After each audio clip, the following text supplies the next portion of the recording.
kita kawal terus sampai kemana ujungnya. Irjen Napoleon Bonaparte, sosok penting Polri yang tersandung kasus korupsi hingga penganiayaan di dalam sel, kini kembali menarik perhatian publik. Irjen Napoleon Bonaparte menjadi terdakwa kasus dugaan penganiayaan terhadap Muhammad Kosman alias MKC. Tak hanya itu, ia juga turut memberikan kritik terhadap kasus yang menjerat Ferdy Sambo saat ini. Lantas seperti apa dasar dari sosok petinggi Polri Irjen Napoleon Bonaparte? Yuk langsung saja simak berikut informasinya.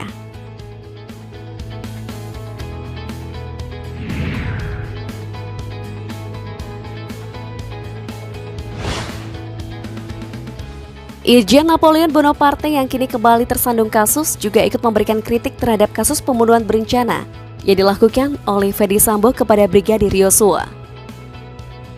Menurut informasi, Irjen Napoleon Bonaparte berbicara dengan tegas kepada para pelaku pembunuhan Nofriansyah Yosua Huta Barat yang kini masih dalam proses hukum. Sosok berpangkat Jenderal Bintang 2 tersebut bahkan menantang para pelaku untuk mengakui perbuatan dan berbicara jujur tentang kasus Brigadir J yang tewas mengenaskan di rumah dinas Kadipropam Irjen Ferdy Sambo di Kompleks Polri Duren 3, Pancoran, Jakarta Selatan.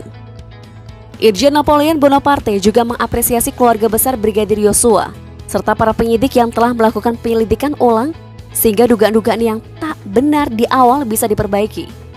Ia juga mengatakan bahwa tidak semua polisi itu brengsek, masih ada polisi yang memiliki nurani. Tak hanya itu, ia juga berharap momen kasus Ferdy Sambo ini bisa menjadi momentum awal untuk membongkar skenario dalam peristiwa-peristiwa lain yang terjadi sebelumnya. Skenario dalam peristiwa-peristiwa lain yang terjadi sebelumnya. Diketahui Irjen Pol Dr. Andes H. Napoleon Bonaparte MSI atau yang lebih dikenal dengan nama Dapo Batara ini lahir pada 26 November 1965. Tak hanya kasus yang menjeratnya, foto Napoleon Bonaparte sewaktu masih muda pun ikut viral di media sosial. Karena foto tersebut tak sedikit netizen yang memuji ketampanannya. Ia adalah seorang perwira tertinggi Kepolisian Negara Republik Indonesia Polri yang pernah mengemban amanat sebagai analis kebijakan utama Inspektorat Pengawasan Umum Polri. Namun sayang, karena terlibat dalam skandal korupsi, jabatan Napoleon akhirnya dicopot dan tertuang dalam surat telegram Kapolri pada tanggal 17 Juli 2020 lalu. Diketahui Napo Batara merupakan lulusan Akademi Kepolisian tahun 1988 dan berpengalaman dalam bidang reserse. Sebelumnya Napo Batara pun pernah menjabat sebagai Kepala Divisi Hubungan Internasional Polri.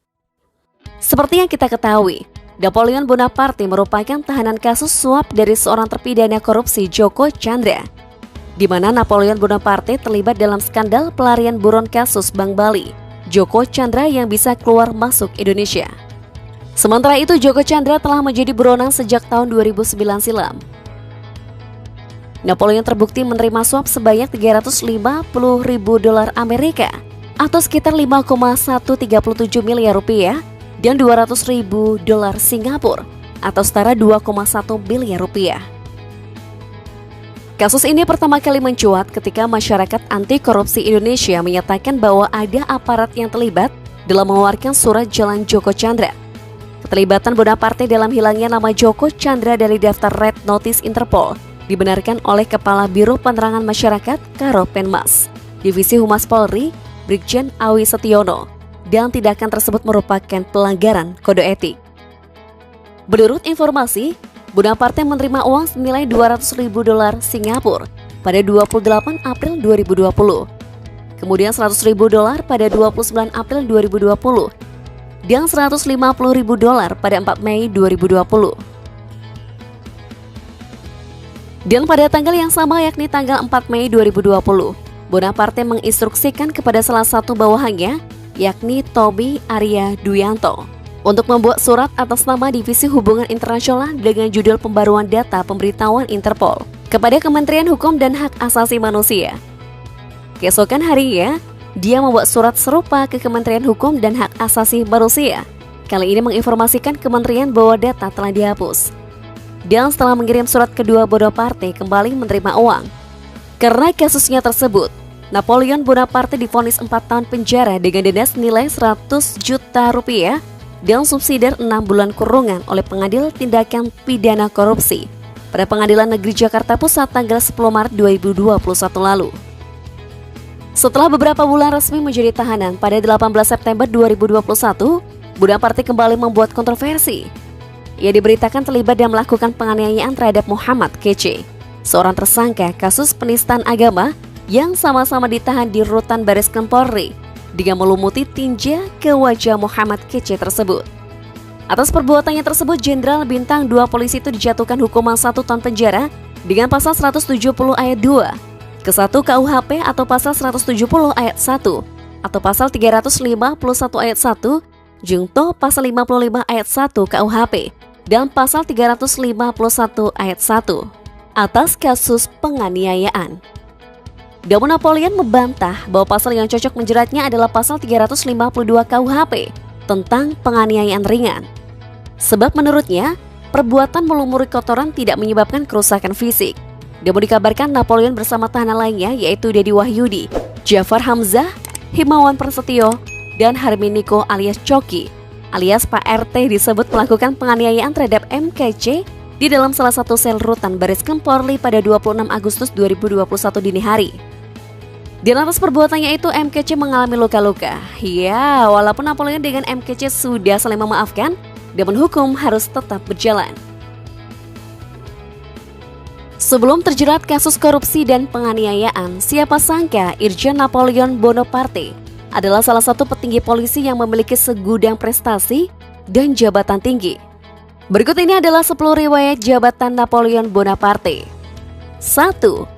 Kapolres Ogan Komering Ulu Polda Sumsel 2006. 2. Reskrim Polda Sumsel 2008. 3.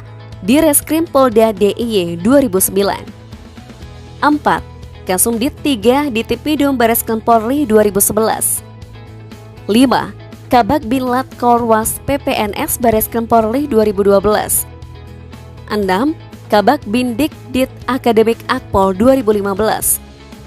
7. Kabak Konfiner Set NCB Interpol Indonesia Dibhupinter Polri 2016. 8. Ses NCB Interpol Indonesia Dibhupinter Polri 2017. 9. Kepala Divisi Hubungan Internasional Polri 2020. 10. Analis Kebijakan Utama Itwasum Polri 2020.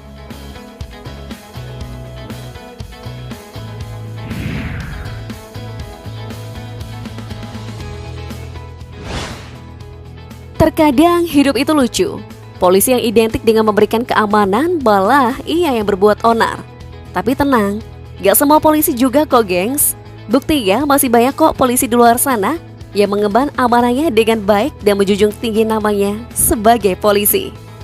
Oh iya, jangan lupa untuk tekan tombol like, share, dan tombol subscribe kalau kamu belum subscribe. Sampai jumpa di video berikutnya. Bye!